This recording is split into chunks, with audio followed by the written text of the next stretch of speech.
Dalam Bapa dan Putra dan Roh Kudus. Amin. Allah Bapa di surga, kami mengucap syukur karena Engkau memberikan kepada kami orang kudus yang menjadi contoh dalam penghayatan hidup iman Katolik di zaman modern ini. Santo Titus Bransma. Semoga kami meniru meneladan cara hidupnya yang menjadi contoh dalam kehidupan sehari-hari. Terpujilah namamu kini dan sepanjang segala masa. Amin.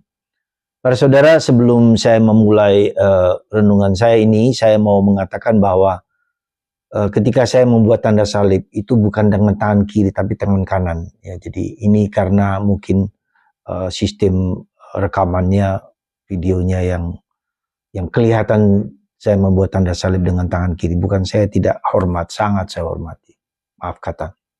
Jadi hari ini saudaraku terkasih, saya mengambil seorang kudus Karmel yang 2 tahun terakhir ini dijadikan Santo Titus Bransma.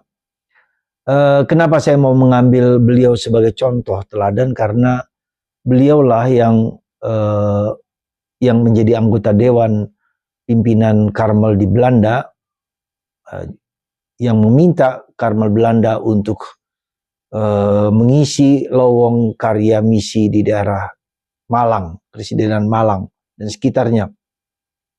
Dan sebetulnya beliau adalah salah seorang yang akan diutus pergi ke Indonesia, tapi karena memang kesehatan beliau adalah orang yang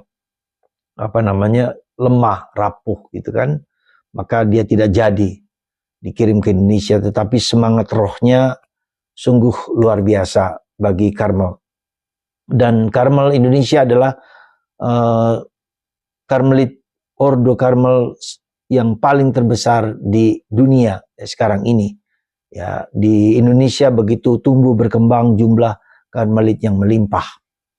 Dan itulah berkat dari jasa beliau Santo Titus Bransma, seorang profesor mistik yang belajar di Roma dan kemudian kembali ke Belanda, kemudian menjadi pengajar dan mendirikan salah satu sekolah Katolik, Universitas Katolik Nijmegen, dan di sana dia pernah menjadi rektor magnificus, rektor kehormatan, dan dia meskipun sekolahan itu, universitas itu sekarang sudah diserahkan kepada pemerintah, maka dia punya jasa besar dalam dunia intelektualitas Karmelit seluruh Indonesia, dan dia mengarang banyak buku, menulis banyak buku, kemudian dia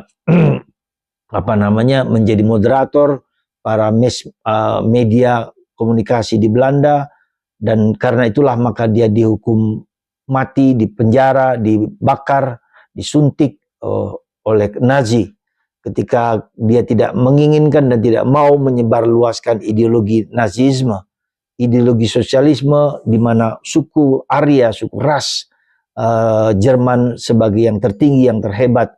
Karena itulah Hitler ingin membunuh, menghabiskan orang-orang yang di luar ras Arya, ras Jerman. Terlebih orang-orang Semit, orang-orang Yahudi yang hampir 10 juta dibantai di Eropa pada waktu itu, di Belanda, di Jerman sendiri, di negara-negara Eropa dan lainnya, semua kurang lebih 10 juta dibakar, disuntik. Ya. Dan salah satunya adalah Titus Bransma yang menolak untuk menyebarkan ideologi Nazisme, ideologi yang sesat, ideologi yang tidak benar, ideologi yang palsu, yang menganggap suku tertentu lebih tinggi daripada yang lain. Nah, jadi orang-orang yang bukan termasuk suku ras, suku Arya yang kemudian dibunuh, dibantai. Nah, apa yang menurut saya bisa kita renungkan dari pribadi Yohanes dari Titus Bransma ini, karena kemudian karena sikap tegasnya yang luar biasa itulah, maka dia disebutkan oleh orang Jerman sebagai the little friars, dangerous little friar. Jadi biarawan Karmel yang kecil, tubuhnya kecil tetapi berbahaya. Dan itulah dia di penjara. Dan yang menarik adalah bahwa dia orang yang sangat baik, ya, dalam tanda petik sangat baik, sering menolong orang-orang miskin di sekitar rumahnya di Nijmegen. Dia mempunyai jiwa semangat yang membara seperti Nabi Elia yang mewartakan kebenaran, seperti Elia menyatakan kepada Ahab, Raja Ahab dan Ratu Yezebel yang mau menyingkirkan, menyesatkan agama Yahudi. Dan itulah juga Titus Brandsma yang mengendaki bahwa bukan ideologi Nazi yang harus dikembangkan, tetapi ideologi Kristiani, cinta kasih siapa saja, tidak pandang bulu. Dan itulah kehebatan dari Titus Brandsma. Di samping hidup kenabiannya, tetap dia juga adalah seorang yang sungguh-sungguh berjuang untuk hidup rohani yang dalam. Dia mempelajari spiritualitas di Belanda Utara, spiritualitas lokal dan spiritualitas Karmel, belajar menerjemahkan tulisan-tulisan dari Teresa Avila, Teresa Kanak-kanak Yesus, Yohanes Salib, dan itulah yang mengilhami dia untuk maju berkembang subur. Saudara, mari kita di zaman ini ada banyak tantangan-tantangan ya, kepalsuan dan nabi-nabi yang palsu di zaman ini, dan kita sungguh-sungguh mau mewujudkan kebenaran ajaran Kristus, ajaran cinta kasih yang mengatasi ras-ras, suku, bahasa, dan agama. Itulah Nabi Elia di zaman modern, yaitu Titus Brandsma. Jadi apa yang menarik bagi saya dalam diri dia, ada di penjara itu dia menulis puisi yang sangat bagus sekali, di penjara yang sangat luar biasa menderita. Dia menulis satu kalimat yang sampai sekarang mengena pada saya: aku bahagia dalam derita. Tak kukira bahwa kehadiran Tuhan justru dalam penderitaan. Sekali lagi, kehadiran Tuhan justru dalam penderitaan, dan itu dialami oleh dia.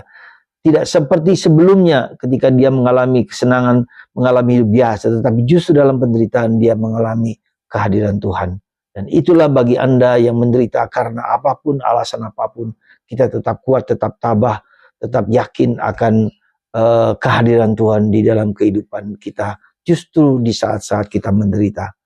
Saudara, aku bahagia dalam derita. Semoga teladan Titus Brandsma menguatkan kita dalam penderitaan kita sehari-hari. Seberat apapun, aku bahagia dalam derita. Tuhan memberkati Anda semua dan kita semua, Bapa, Putra, dan Roh Kudus. Amin.